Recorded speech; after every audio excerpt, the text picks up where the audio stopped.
विश्वविद्यालय के मैदान में था और मैदान लिया गया था उस कार्यक्रम को करने के लिए। और जब बारिश हो गई, भयंकर बारिश हो गई, तो गैलरी में आ गए। कोई अपराध कर दिया क्या? बहुत बड़ा अपराध हो गया क्या?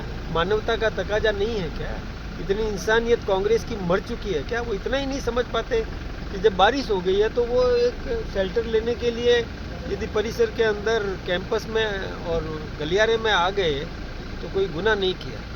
दूसरी बात, जब वो हमारे कार्यकर्ता गलियारे में आ गए तो पीछे से जो पोस्टर्स या होर्डिंग्स लगे हुए थे और उनको जाके NSUI के लोगों को इन्होंने भड़काया, जुल्ली साहब या डोटासरा जी ने इन्होंने, और वहाँ उनसे वो होर्डिंग पोस्टर्स फड़वाए।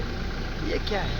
ये इतनी बिलो बेल्ट अटैक करना, ये मैं सोचता हूँ कि निंदनीय कृत्य है उनका। एक मानवता भी नहीं समझते, सहिष्णुता बिल्कुल नहीं है ऐसा, और फिर उस पर स्टेटमेंट दे देना इस प्रकार का, वो भी निंदनीय है। कोई कार्यक्रम करो, आप भी करो ना कार्यक्रम, पर अच्छे कार्यक्रम करो, इसमें दिक्कत कहाँ है? और परिसर लिया है, हॉल मैदान लिया था, कोई हॉल नहीं था। और वो कह रहे हैं कि विश्वविद्यालय जो है वो क्यों विश्वविद्यालय परिसर को धार्मिक रंग देने का प्रयास कर रही है भाजपा। इसको गलत नज़र से वो देख रहे हैं।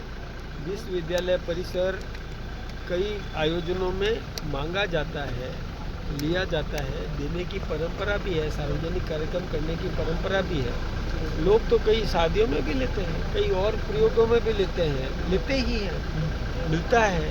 परमिशन लेकर के कार्यक्रम रखा गया था, उसमें दिक्कत क्या है? अध्यक्ष जी, NCR अब वो कोई कार्यक्रम कर नहीं पाते, उनके पास जनाधार नहीं है, जनता है नहीं, कार्यक्रम होते नहीं है, इसलिए वो खिसियानी बिल्ली खंबा नोचे वाली बात है। संघ को लेकर राहुल गांधी ने भी बयान दिया विदेश में। देखिए, संघ को समझ ही नहीं पा रहे हैं। राहुल गांधी जी बिना पढ़े कुछ भी बोल देते हैं। पहली बात तो ये है कि हमारे देश की बात विदेश में जाके करे, हमारे देश के आंतरिक मामलों की बात विदेश में जाकर के जो करे वो इस देश का राष्ट्रीय नहीं है। अपने परिवार के आंतरिक मामलों की जो मोहल्ले में जाकर के चर्चा करे, उस परिवार का हितैषी हो सकता है क्या? वो नहीं हो सकता। तो ऐसा ही राहुल गांधी ये करते आ रहे हैं, ये शुरू से इनकी आदत खराब पड़ी हुई। अब विजयदशमी का दिन है जी, रावण कौन नजर आ रहा है आपको? जो असत्य, जो भ्रम पैदा करते हैं, जनता को गुमराह करते हैं, वही रावण है।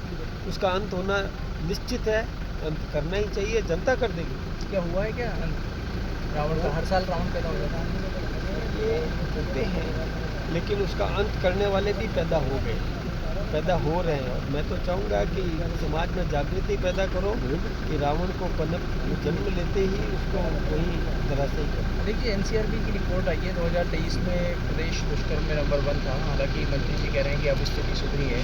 क्या वाकई में स्थिति सुधरी है और इसको बरकरार कैसे रखा जाए? देखिए, अपराध पहले ज़्यादा होते थे और अब भी अपराधियों को तुरंत पकड़ा जाता है। अपराध कहीं भी घटित हो जाता है तो कुछ ही घंटों में अपराधी को गिरफ्तार कर लिया जाता है। दंडित करने का कार्यक्रम हमारी सरकार कर रही है। रोकने का काम भी हो रहा है, दंडित करने का भी काम हो रहा है। पहले पुलिस मार खा के आती थी, अब हमारी पुलिस को चाक चौबंद कर दिया, उनको साधन संपन्न कर दिया, स्कूटी दी है, जिप्सियाँ दी है, उनको बोलेरो गाड़ियाँ नहीं दी है, पुलिस को अत्यंत आधुनिक साधन दिए हैं, साइबर क्राइम्स रोकने के लिए भी साधन दिए हैं, प्रशिक्षित लोगों को लगाया है। हमने काम किया है, कांग्रेस ने कभी भी नहीं किया, हमारी सरकार ने काम किया है। पुलिस सक्षम है, मजबूत बनी। पर गहलोत ये कह रहे हैं साहब कि कन्हैया लाल वाले मैटर में अगर सरकार उनकी होती तो 6 महीने में न्याय करा देती। देखिए, अब वो कैसी बातें करते हैं। उन्होंने कोई अपराधियों को पकड़ा नहीं था, जनता ने पकड़वाया था कन्हैया लाल के अपराधियों को। अरे जिस कन्हैया लाल ने खुद ने पहले रिक्वेस्ट कर दी, पुलिस को सुरक्षा मांगी, पुलिस को प्रार्थना पत्र देकर के सुरक्षा मांगी, गहलोत सरकार ने क्यों नहीं सुरक्षा दी? यदि गहलोत सरकार ने सुरक्षा दे दी होती तो कन्हैया की हत्या भी नहीं होती। सुरक्षा देने का काम तो उसी सरकार का था ना, दिया नहीं, तभी जाकर के तो घटनाक्रम हुआ। और बातें करना बहुत आसान है, काम करना बहुत कठिन काम है। जो उन्होंने नहीं किया वो हम कर रहे हैं। हमने केस ऑफिसर स्कीम लगाई है, जो अधिकारी साथ में लगाए, दंडित करवाएंगे। निश्चित रूप से दंडित अध्यक्ष होंगे जी, अपराधी। कब सिर्फ से मौत के मामले में कांग्रेस सवाल उठा रही है कि पूर्ववर्ती सरकार की योजनाओं को कमजोर कर रही है सरकार और ध्यान नहीं दे रही है मुफ्त दवाई। देखिए कब सिर्फ कोई बीजेपी में तो नहीं बनाया। इस प्रकार की बातें करना, ये चिन्नान व्यसन की आदत कांग्रेस की शुरू से रही है। कहीं पर भी कोई गलत दवा आई है तो उसको पकड़ने का काम हम कर रहे हैं। वो ऐसी मतलब इस प्रकार की, यानी उसमें भी बीजेपी का, ये क्या है सोच है इन लोगों की। यानी मैं सोचता हूँ कि इनके पास कोई मुद्दा नहीं है, किसी विषय पर चर्चा करने के लिए जानकारी नहीं है। अनर्गल आरोप लगाना एक आसान बात है, किसी पर कुछ भी कहना। देखिए ये आप